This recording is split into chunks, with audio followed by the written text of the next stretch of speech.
आगे steel industry के बाद हम पढ़ेंगे केमिकल इंडस्ट्रीज़ जोग्राफी में।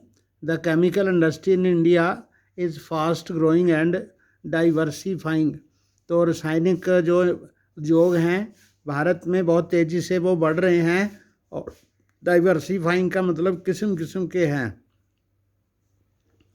It contributes approximately 3% of the GDP। तो लगभग 3% जो हमारा कुल घरेलू सकल उत्पाद है उसमें इसका 3% का योगदान है। It is the third largest in Asia and occupies the 12th place in the world. तो एशिया में ये तीसरा सबसे बड़ा उपक्रम है और दुनिया में इसका 12वां स्थान है। इन terms of its size it comprises both large and small scale manufacturing units. Size के अनुसार इसका 3% जो दुनिया में इसका 12वां स्थान है, इसमें बड़े बड़े उद्योग भी हैं और छोटे उद्योग भी हैं। Rapid growth has been recorded in both inorganic and organic sectors. दोनों प्रकार के सेक्टर्स में ऑर्गेनिक होता है जिसमें कार्बन वगैरह हो, जिसमें लाइफ की चीज़ें हों, और इनऑर्गेनिक होता है जिसमें वो चीज़ें ना हों। तो दोनों सेक्टर्स में इसकी ग्रोथ हुई है। Inorganic chemicals include sulphuric acid used to manufacture fertilisers. तो synthetic fibres, plastics, adhesives, paints, dyes, stuffs, nitric acid, alkali soda, ash fused to make glass, soaps and detergents, paper and caustic soda. जो inorganic में हैं उसमें acids वगैरह बनते हैं, तो उसमें सबसे ज़्यादा ये इतनी चीज़ें मैंने आपको बताई हैं।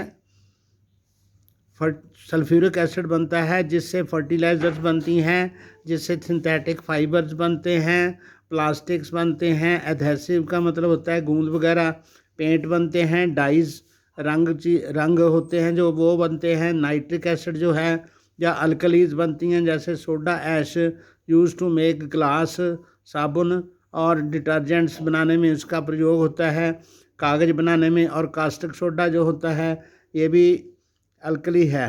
These industries are widely spread over the country. तो ये सारे देश में फैली हुई हैं फैक्ट्रीज़। तो इसमें organic chemicals include petrochemicals which are used for manufacturing of synthetic fibre, synthetic रबड़, plastic, dye stuffs, drugs and pharmaceuticals. जो ऑर्गेनिक केमिकल्स होते हैं उसमें पेट्रोकेमिकल्स यानी पेट्रोलियम पदार्थों से जो चीज़ें बनती हैं वो बनाए जाते हैं, जिससे सिंथेटिक फाइबर्स बनते हैं जो बनावटी रेशा, सिंथेटिक रबड़ बनती है, प्लास्टिक्स, डाई स्टफ्स, रंग वगैरह भी उसमें से आते हैं, ड्रग्स भी बनती हैं, फार्मास्यूटिकल्स पेट्रोलियम पदार्थ हैं। Organic chemical plants are located near oil refineries. तो ऑर्गेनिक के केमिकल जो प्लांट्स हैं वो तेल की जो पेट्रोलियम पदार्थ होते हैं जहाँ से रिफाइनरी में अलग अलग चीज़ें निकलती हैं, वहाँ रॉ मटेरियल उनको इसका मिलता है, इसलिए वहाँ पर इनको स्थापित किया गया है। The chemical industry is its own largest consumer. तो केमिकल इंडस्ट्री जो है उसके अपने उपभोक्ता हैं। Basic chemical undergo processing to further produce other chemicals.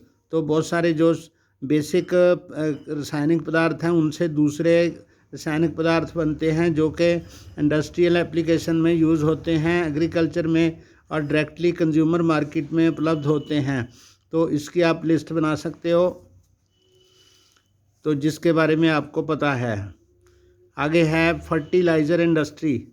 तो रासायनिक खादें जो बनती हैं, the fertilizer industry is centred around the production of nitrogenous fertilizers, mainly urea, phosphoric fertilizers and ammonium phosphates, DAP, and complex fertilizers which have a combination of nitrogen, phosphorus and potash, NPK। तो fertiliser industry जो है वो यहाँ पर nitrogenous fertilisers बनते हैं वहाँ पर स्थित है। उसमें फास्फेटिक फर्टिलाइज़र्स होते हैं, या अमोनियम फास्फेट है जैसे DAP है, इसको डाया भी बोलते हैं, और कम्प्लेक्स फर्टिलाइज़र्स है जैसे उसमें combination of nitrogen, phosphate and potash NPK बोलते हैं। थर्ड जो है दैट इज़ पोटाश।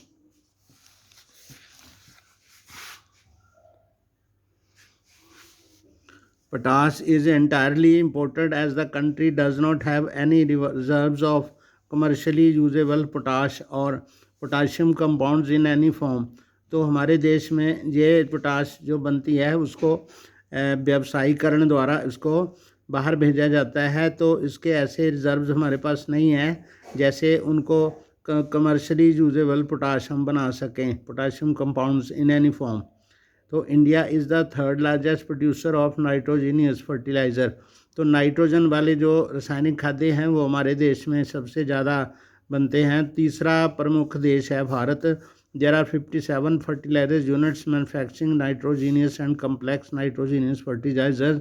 देश में 57 खाद के कारखाने हैं, यहाँ पर नाइट्रोजन युक्त खाद बनती है।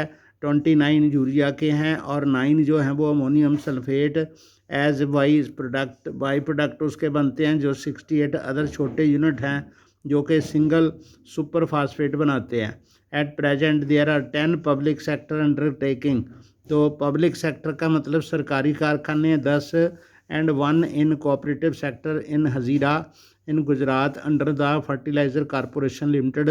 तो एक कंपनी है फर्टिलाइज़र कॉरपोरेशन लिमिटेड, उसके जो प्राइवेटाइज में कोऑपरेटिव सेक्टर है वहाँ पर हजीरा गुजरात में उसका एक कारखाना है जहाँ पर ये सुपर फास्फेट खाद बनती है। After the green revolution the industry expanded to several other parts of the country.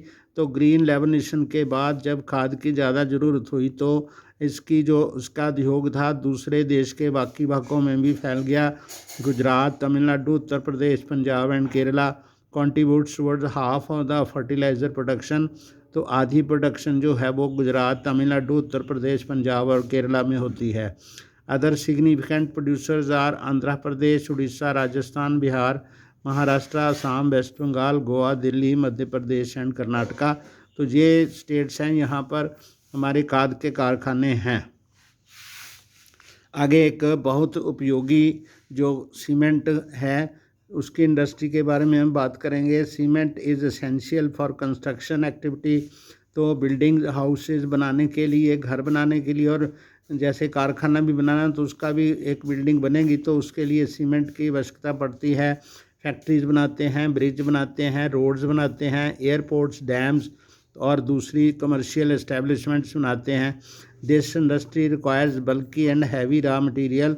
इसके लिए बहुत ज़्यादा मात्रा में रॉ मटेरियल चाहिए होता है, जैसे कि लाइमस्टोन चाहिए, सिलिका चाहिए, एल्यूमिना चाहिए, जिप्सम चाहिए, जिससे ये बनता है।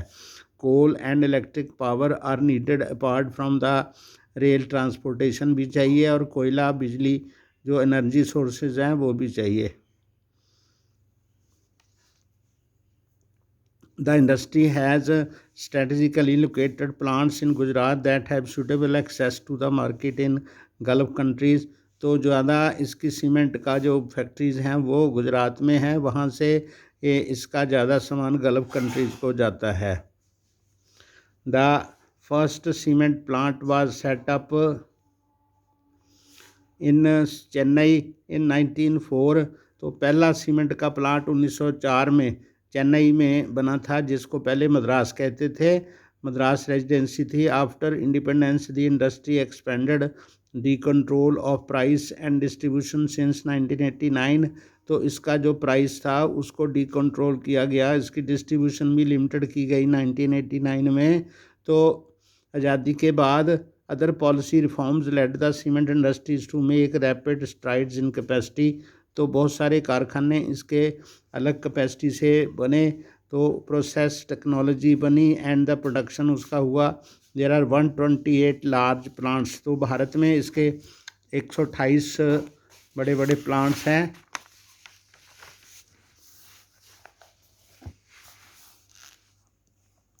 थ्री 32 मिनी सीमेंट प्लांट्स हैं, छोटे प्लांट्स भारत में हैं। India produces A variety of cement. बहुत प्रकार का सीमेंट हमारे देश में बनता है। Improvement in the quality has found the produce a readily available market in east Asia. तो ईस्ट एशिया में इसके लिए हमारे पास बाज़ार है जहाँ पर हम इसको भेज सकते हैं। मिडल ईस्ट में भेज सकते हैं, Africa, south Asia. Apart from large demand with in the country, तो देश के अंदर भी इसकी बहुत भारी खपत होती है। This industry is doing well in terms of production as well as export. बाहर भेजने के लिए और देश के लिए ये इंडस्ट्री बहुत ज़्यादा उत्पादन कर रही है। Efforts are being made in generate adequate domestic demand and supply in order to sustain this industry. तो इस इंडस्ट्री को बचाने के लिए बहुत सारे उपाय किए गए हैं ताकि हम जो हमारी घरेलू मांग है या बाहर भेजने का जो हमारा प्लान है उसके मुताबिक सीमेंट इंडस्ट्री जो है वो काम कर सके। तो यहाँ तक हम पढ़ेंगे आज, बाकी हम मंडे पढ़ेंगे।